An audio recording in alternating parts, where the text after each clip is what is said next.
የተገደለ ወጣት ነው። አስክሬን ይዘው ይሄዱ። በጅማ ዞን ሊሙ ወረዳ ውስጥ በአዲስ አበባ በ24 ሰዓት ብቻ ከ2000 በላይ ወጣቶች መታፈሳቸው ተገለጸ። የዓይን እማኞች ለጣና ሳተላይት ቴሌቪዥን እንደገለጹት ህወሓት አሸንፎት ነው። እኔ በዚህ ህዝብ ላይ ለምንድን ነው ሁሉ ግፍ የሚፈጸመው? ምን ስለሆነ ነው? እኔ ዛሬ ሰላም እንደምን አላችሁ? እግዚአብሔር ይመስገን በጣም ድጋሚ በአዲስ ቪዲዮዎች ተመልሼ መጣሁ ማለት ነው። እንግዲህ በአፈሳ ጉዳይና ብዙ መረጃዎች ይዤላችሁ መጥቻለሁ። ወደ መረጃዎቹ። የተገደለ ወጣት ነው። አስክሬን ይዘው ይሄዱ ነው። በጅማ ዞን ሊሙ ወረዳ ውስጥ ነው። በግድ አስክሬኑን ነው ይዘው የሚሄዱት። ውትድርና አልሄድም ያለውን ወጣት ሚሊሻዎች ደብድበው ገድለውት ማለት ነው። ዛሬ ማለዳ ላይ እና ኦሮሚያ ላይ ይገርማል። በጣም ብዙ ወጣቶችን ነው እየገደሉ ያሉት። የሚገርም ነገር ነው። ለዚህ ነው አብይ ያገዛዝ የኦሮሞ ህዝብ ራሱ ያሰቃየ አገዛዝ ነው። ፊንፊኔ ኬኛ የሚሉት ለኦሮሞ ህዝብ አስበው አይደለም፣ ማስተዳደር ነው ያልቻሉት። የኦሮሞ ህዝብ እያለቀሰ ነው ምንለው፣ ዝም ብሎ ለማጋነን አይደለም። አትፈሱኝ፣ አትገዱኝ፣ ኑሮ ከበደኝ ነው።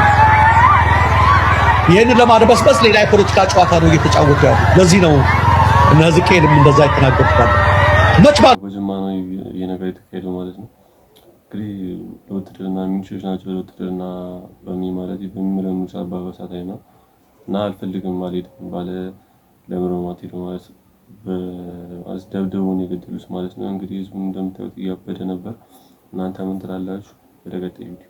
በአዲስ አበባ በ24 ሰዓት ብቻ ከ2000 በላይ ወጣቶች መታፈሳቸው ተገለጸ። የዓይን እማኞች ለጣና ሳተላይት ቴሌቪዥን እንደገለጹት በከተማዋ እስራትና የግዳጅ ወታደራዊ አፈሳ ተጠናክሮ መቀጠሉን አስታውቀዋል። በከተማ አስተዳደሩ ባለፉት 2 ቀናት ውስጥ ብቻ ከ1500 በላይ ወጣቶች በጣም እየተጣጣፈ ያለ ነገር እንግዲህ በዚህ አጋጣሚ ፋሚሊዎችም ካላችሁ የምትመለከቱት ፋሚሊዎች ካላችሁ ልጆቻችሁን ጠብቁ ማለት ነው። ወጣቶችም እየተመለከታችሁ ከሆነ ተጠንቀቁ።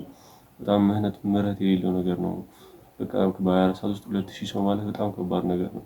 የአፈሳ የሚወስደው ደግሞ በክልል ላይ በጣም አለ። በአዲስ አበባ ላይም አለም፣ ግን በክልልም በሚኒሻዎች አካባቢ ላይ ይውሳል ማለት ነው። እንግዲህ በጣም የሚያስገርም ነገር ነው። ወደ ቀጣይ ቪዲዮ።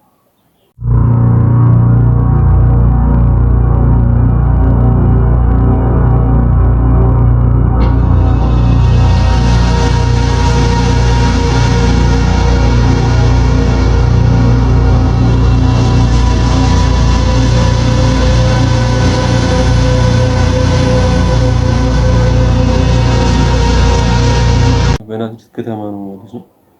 ሶስት ምንጮች ናቸው እያወራሩት እንዴት እንዳዙ ተመልክታችኋል። ይሄን ያለው እንትን የሚፈለገው ማለት ነው። እንግዲህ ለአንድ ሚኒሻ ለራሱ መያዝ ያለበት ወጣት ማለት ወጣት በቃ ማፈስ ያለበትን ሰው ቁጥር ተነግሮታል ማለት ነው። እንግዲህ አሁንም ላስጠነቅቃችሁ እወዳለሁ ማለት ነው። ወደ ቀጣይ ህወሓት አሸንፎት ነው። እኔ በዚህ ህዝብ ላይ ለምንድን ነው ሁሉ ግፍ የሚፈጸመው? ምን ስለሆነ ነው? እኔ ዛሬ ሞራል እኮ የለንም። እኔ እጅግ መጀመሪያ ላወጣሁት የመናገር ሞራል ስላጣሁ ነው፣ ግን አልቻልኩም። ስሜቴ ገፍቶኛል። ስሜቴን መቆጣጠር አቅቶኛል። ስለዚህ እኔ በስራ አጋጣሚ ብዙ ቦታ አይቻለሁ። ከአርቲስት ሃጫሉ ጀምሮ የተፈጠረው ከዛም በፊት በሶማሌና በኦሮሚያ ክልል ሴቶች ምን እንደሆኑ ምን እንደደረሰባቸው ይሄ ሁሉ የእርምጃ አወሳሰዳችን ደካማ ስለሆነ ይህን ማሸነፍ የሚያቅተው ኃይል አተን አይደለም። የውስጥ ኃይላችንን መርምረን ካላስተካከልን ነገ የውጭ ጥላትን እንዴት ነው የምንመክተው? እኔ መመለስ ካለበት ይሄ ነው። ሰላም ሚኒስተር ይባላል። በግማሽ ቀን የብሔራዊ መግባባት እያለ እየበተነ የትኛው መግባባት ነው የተፈጠረው? ያው በራሴ በኩል ትክክል እችላለሁ። ፓርላማ ነገር የተናገረችው ማለት ነው የብልጽግና አባለች እና በጣም ኢትዮጵያ ላይ እየተደረገ ያለው ነገር የትም ያልተሰማ ከዚህ በፊት ያልነበረ ነገር ነው ማለት ነው። እንግዲህ ከውስጥ ያለ ችግር ነው ያለችው። የሀገር ውስጥ ችግር ራሳችን ካልቀረፍን የውጭ ጠላት ሲመጣ እንዴት ነው የምንከላከለው ነው ያለችው ማለት ነው። ትክክል ለሆነ መንግስታችን ህወሓት ምናምን ነገር አሁን ስምምነት ነው ሁሉ ነገር በጣም ቀላል ነገር ነበር እሱ ማለት እንደ አንድ ሀገርና እንደ አንድ ብሔር ጸብ ማለት በጣም የሚያስቅ ነገር ነው ማለት ነው። ማለት ሀገርና ብሔር አንድ አይደለም ሲጀመር በጣም እንትን ማለት ይችል ነበር። ግን እሱ ማለት ነገሩን ወደ ሌላ ነገር የህዝብ ጭፍጨፋ እንዲካሄድ ነው የፈለገው ማለት ነው። በዚህ መሀል ግን የኢትዮጵያ ህብረተሰብ ነው የተጎዳ ያለው ማለት ነው።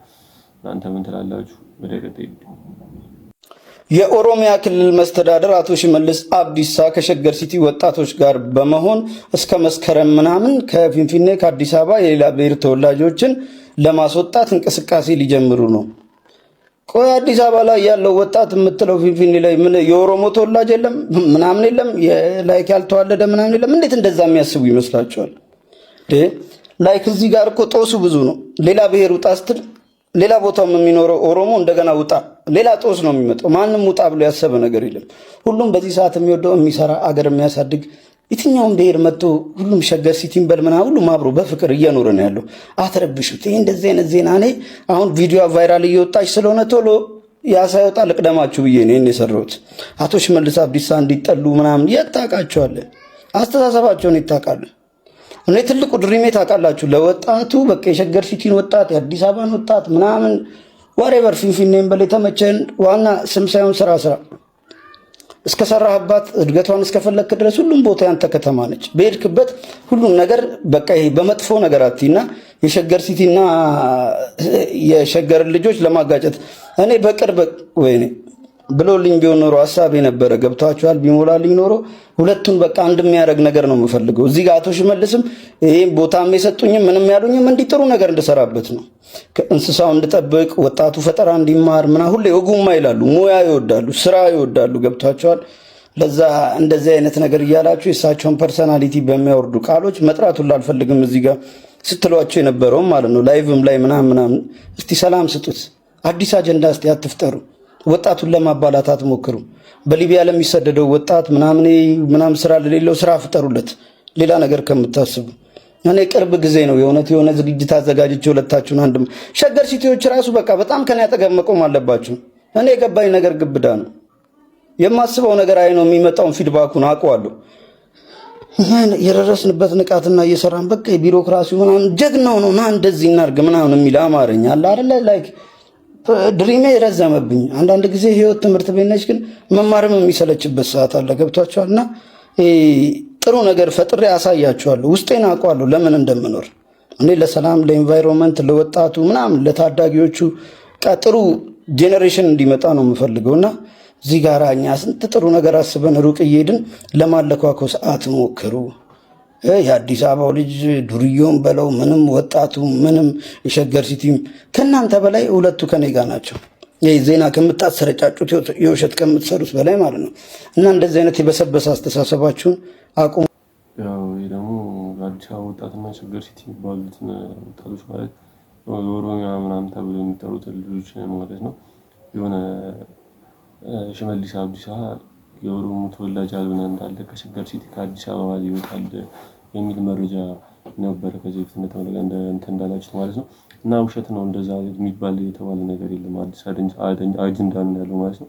እና እንደዚህ ያላችሁ የአዲስ አበባ ልጆችን አታጣሉ ማለት እንደዚህ በውሸት መረጃ ምናምን እያሰረጫቻችሁ ምናምን የውሸት እንትን አትበሉ። እነሱ ምንም ያሉት ነገር የለም ነው ያለው ማለት ነው። ወደ ቀጣይ በቤተ ክርስቲያን ደጃፍ አዛውንት የደፈረው ግለሰብ በቁጥጥር ስር መዋሉ ተሰማም። በቤተ ክርስቲያን ደጃፍ አግዳሚ ወንበር ላይ ተቀምጠው የነበሩ አዛውንትና በከፍተኛ ሁኔታ ሰክረው የነበሩትን አዛውንት ሳር ወዳለበት ቦታ በመጎተት በማስታወቂያ ሰሌዳ በመሸሸግ የደፈረው የ33 ዓመቱ ኤርትራዊ በቁጥጥር ስር ውሏል። ተከሳሹ በዩናይትድ ኪንግደም አዛውንቱን ሊያግዛቸው እንደሆነ ገልጾ ቢከራከርም የቪዲዮ ማስረጃ ከቀረበበት በኋላ ግን ዝምታውን መርጧል። የዩናይትድ ኪንግደም ፍርድ ቤት ውሳኔ ለማስተላለፍ ለቀጣይ ቀጠሮ ቀጥሯል። የመደመር ነው ማለት ነው። የደፈረው የ33 ዓመት ኤርትራዊ ወጣት ነው። እንግዲህ እሱት ሌላ የውጭ ሀገር ናቸው ምናምን ነገር ለዚያውም መነኩሴ ናቸው፣ በእድሜ የገፉ ሰዎች ናቸው። መድፈር ማለት ትንሽ ለህሊና የሚከብድ ነገር ነው። እናንተ ምን ትላላችሁ? ወደ ቀጣይ ከጦርነት ሸሽተው ጎዳና ላይ የወደቁት የትግራይ ወጣቶች ጉዳይ አሳሳቢ መሆኑ ተነግረዋል።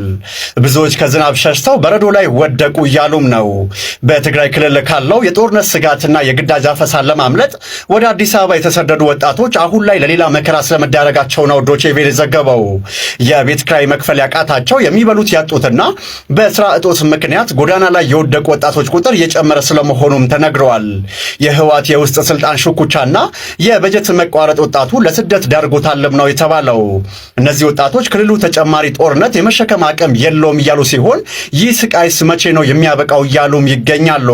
እናንተ ስለ ጉዳዩ ምን ትላለች? ከትግራይ ሀገር ጦርነቶች ውስጥ ነው የመጡት እንግዲህ አዲስ አበባ ላይ ያሉት ማለት ነው። በጣም የተቸገሩ ነው። ቤት ኪራይ ምንም ስራም ሊያገኝ አልቻለም እና ታዲያ በጣም ችግር ላይ ነው ያሉት። ያው በዚህ አኪር ማለት ነው ለሚኒሻ እጅ መግባታቸው ነው ወደ አዲስ አበባ ማለት ከዛ ጦርነት ሸሽተው እዚህ ወደ ጦርነት ይላኩ ማለት ነው። አፈሳሊ መግባታቸው አይቀርም እና ለእነዚህ ሰዎች የሆነ ነገር ይደረግላል።